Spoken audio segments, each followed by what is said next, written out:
नमस्कार, आप देख रहे हैं भारत की बात। मैं आपके साथ शोभना यादव।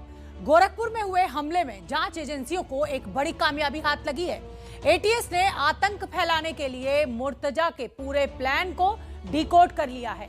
अरबी भाषा में कैद है मुर्तजा के आतंक का पूरा मास्टर प्लान, और अब एजेंसियां इन शब्दों के जरिए आतंक के नेटवर्क को खंगालने में जुटी हुई हैं।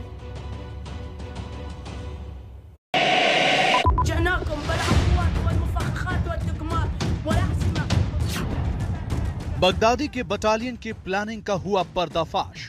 आतंकी साजिश वाले अरबी के 7 कोड हुए डिकोड।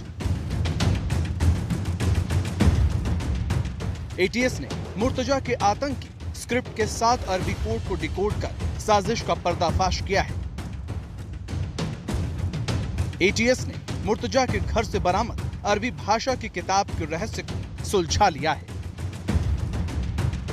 एटीएस के जांच में खुलासा हुआ है कि मुर्तजा आतंकियों से अरबी में बात करता था। इतना ही नहीं, मुर्तजा ने किताब में कुछ खास शब्दों को हाईलाइट करके भी रखा था। जांच एजेंसियों ने काफी मशक्कत के बाद उन 7 शब्दों के रहस्य से पर्दा उठा दिया है, जिसके इर्द गिर्द आतंक की पूरी प्लानिंग की गई थी। पहला शब्द रहलत तैरान। अरबी भाषा के इस शब्द का मतलब होता है विमान। मुर्तजा को जब दिल्ली, मुंबई या देश से बाहर फोन पर बात करना होता था, तब रहलत तैरान शब्द का इस्तेमाल किया जाता था, जिसका मतलब ही होता है फ्लाइट।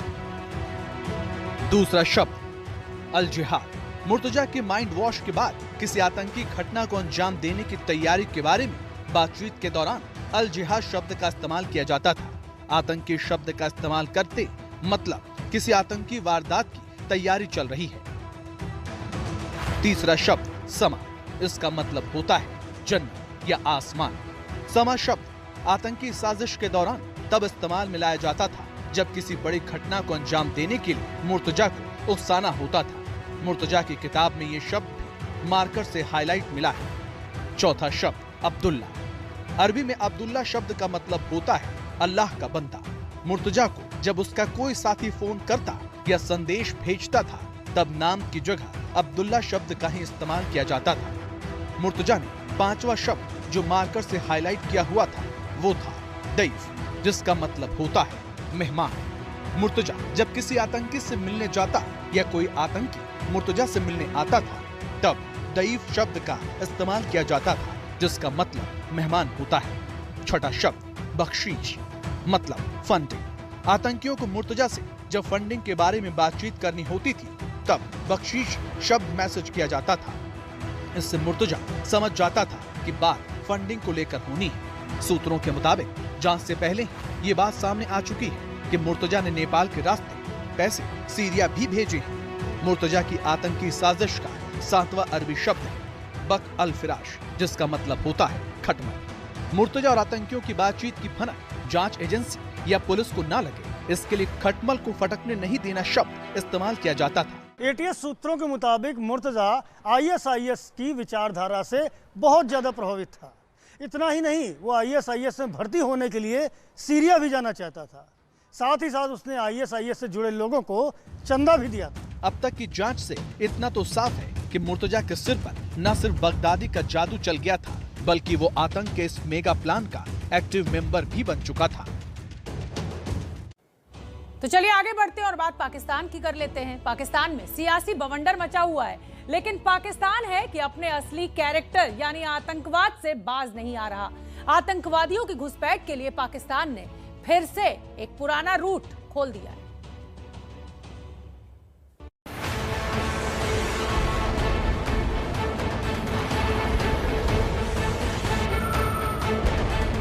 बालाकोट में पाकिस्तान की बर्बादी को करीब 3 साल हो चुके हैं। तबाही के 3 साल बाद भी न पाकिस्तान का हाल बदला है और न ही उसकी आतंक वाली चाल बदली है। पाकिस्तान की आतंकी करतूतों की कहानी इस दस्तावेज में दर्ज है। खुफिया एजेंसियों को खबर लगी कि पाकिस्तानी सेना और उसकी खुफिया एजेंसी ने बालाकोट सर्जिकल स्ट्राइक वाला रूट घुसपैठ के लिए दोबारा खोल दिया है।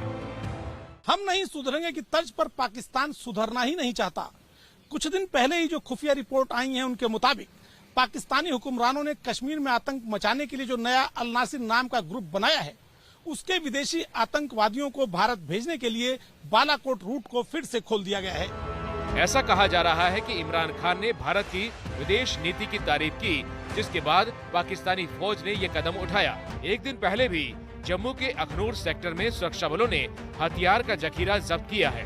खुफिया दस्तावेजों के मुताबिक कश्मीर में आतंक फैलाने के लिए पाक खुफिया एजेंसियों ने अल नसर नाम का एक संगठन बनाया है, जिसके 300 से ज्यादा आतंकी घुसपैठ के लिए तैयार हैं। आतंकवादी कितनी भी तैयारी कर लें, भारतीय जवान उन्हें अंजाम तक पहुंचाने के लिए हमेशा की तरह मुस्तैद हैं। 2 साल पहले हुए दिल्ली दंगों का पोस्टर बॉय शाहरुख पठान तो पहले से ही पुलिस की गिरफ्त में है और अब 2 साल बाद उसका आका बाबू वसीम भी पकड़ में आ गया है।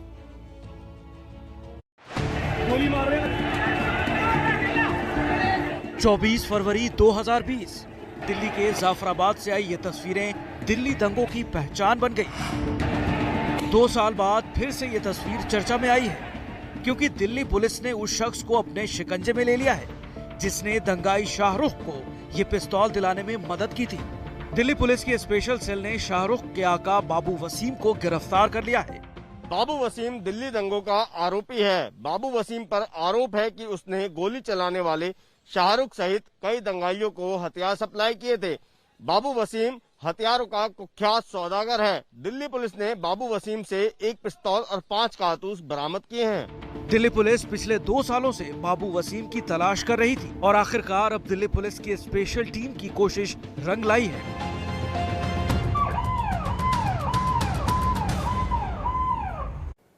अब बात करेंगे एक भ्रष्ट अधिकारी की। राजस्थान में जयपुर में घूसखोर अधिकारी का पर्दाफाश हुआ है। घूसखोरी से करोड़ों की संपत्ति जोड़ चुका ये अधिकारी राजस्थान सरकार के द्वारा सम्मानित भी हो चुका है।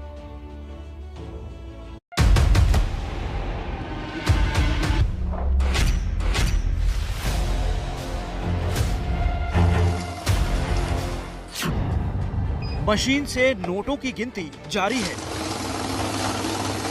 आधे नोट गिने जा चुके हैं और आधे काउंटिंग के लिए कतार में हैं।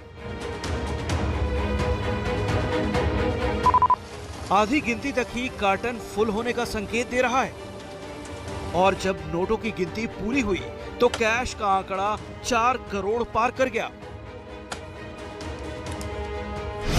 4 करोड़ रुपए से ज्यादा का ये कैश जयपुर में सुरेंद्र राठौड़ नाम के अधिकारी के घर से बरामद हुआ, जो राजस्थान बायोफ्यूल प्राधिकरण का अधिकारी है।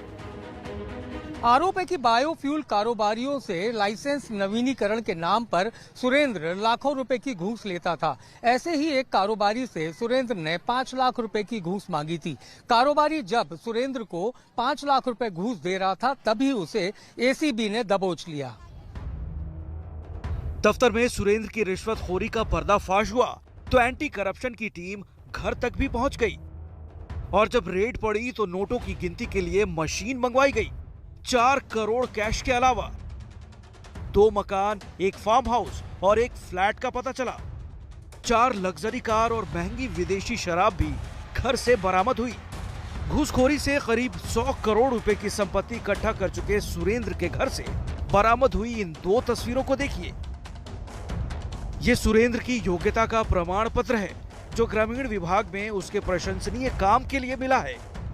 और दूसरी तस्वीर में सुरेंद्र राठौड़ सीएम अशोक गहलोत के साथ नजर आ रहा है, जो किसी सरकारी कार्यक्रम की भी हो सकती है। फिलहाल जांच जारी है। जयपुर से मनीष शर्मा की रिपोर्ट। फिर रोड रेज में पोते की हत्या कर दी गई, लेकिन जो दिल्ली पुलिस सदैव आपके साथ का नारा लगाती है, उसी पुलिस ने अभी तक इस पूरे मामले में कोई बड़ी कार्रवाई नहीं की है। गला पकड़ा, अगमाई टक्कर में पोते फैक्ट्री में सिर में राड मारी। फूल सा बेटा मार दिया उन्होंने। हमें न्याय चाहिए, हमें न्याय चाहिए मैडम, हमें न्याय चाहिए। हाथ में पोते की फोटो, सिर और चेहरे पर गहरी चोटें और आंखों में आंसू। इस घर का नन्हा चिराग विदित अब इस दुनिया में नहीं रहा। पूरा परिवार सदमे में है। किसी को यकीन नहीं हो रहा कि विदित अब उनके बीच नहीं है।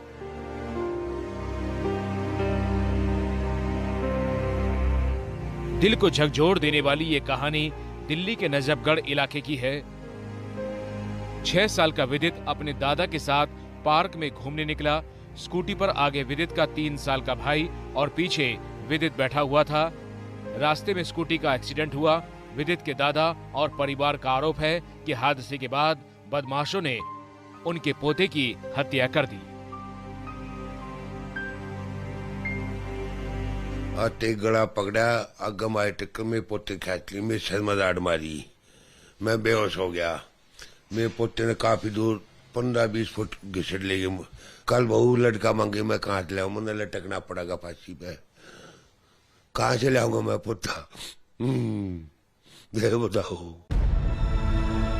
परिवार हत्या का आरोप लगा रहा है, लेकिन पुलिस ने केस को दुर्घटना की धारा 279/337 और लापरवाही से मौत की धारा 304A के तहत केस दर्ज किया है। पुलिस ने इस केस में एक आरोपी को हिरासत में तो लिया है, लेकिन इस केस के चश्मदीद गवाह रहे प्रेम प्रकाश का बयान दर्ज नहीं हो पाया। पुलिस कहती करेंगे कार्रवाई, अभी कोई कार्रवाई नहीं। मेरे बयान भी नहीं लिए, अभी मेरे बयान नहीं लिए। थाने में बुलाया, मैं कहने लगा भी अभी नहीं, टाइम नहीं है। विदित के पिता मोहित दिल्ली के बाहर नौकरी करते हैं। उन्हें पड़ोसी से बेटे और पिता के एक्सीडेंट की खबर मिली। पिता का कहना है कि उनका किसी से लड़ाई झगड़ा तक नहीं हुआ था। लोगों को किसी पे शक है, किसी तरह की कोई दुश्मनी रही है? नहीं, हमारी कोई दुश्मनी नहीं है जी। तो अब आप लोग क्या चाहते हैं, क्या मांग है आप? हमें न्याय चाहिए जी। विदित तो अब कभी वापस नहीं आ सकता, लेकिन परिवार चाहता है कि बदमाशों के खिलाफ कड़ी कार्रवाई हो और उन्हें न्याय मिले। लेकिन दिल्ली पुलिस का रवैया देखकर न्याय की उम्मीद कम ही लग रही है। आपको बता दें, बीजेपी से जुड़ी हुई ये बड़ी खबर। जेपी नड्डा, जो कि राष्ट्रीय अध्यक्ष है बीजेपी के, हिमाचल प्रदेश के 4 दिन के दौरे पर रहेंगे कल से। और इस साल के अंत में हिमाचल प्रदेश में चुनाव है। कल शिमला में रोड शो भी करेंगे। और बीजेपी के लिए कहा जाता है कि 365 दिन 24/7 चुनाव मोड में ये पार्टी रहती है। और एक के बाद एक, जिस तरीके से 5 राज्यों में से 4 में चुनाव में जीत दर्ज की है बीजेपी ने, हौसले बुलंद। और अब हिमाचल प्रदेश जीतने की जो कवायद है वो शुरू हो चुकी है।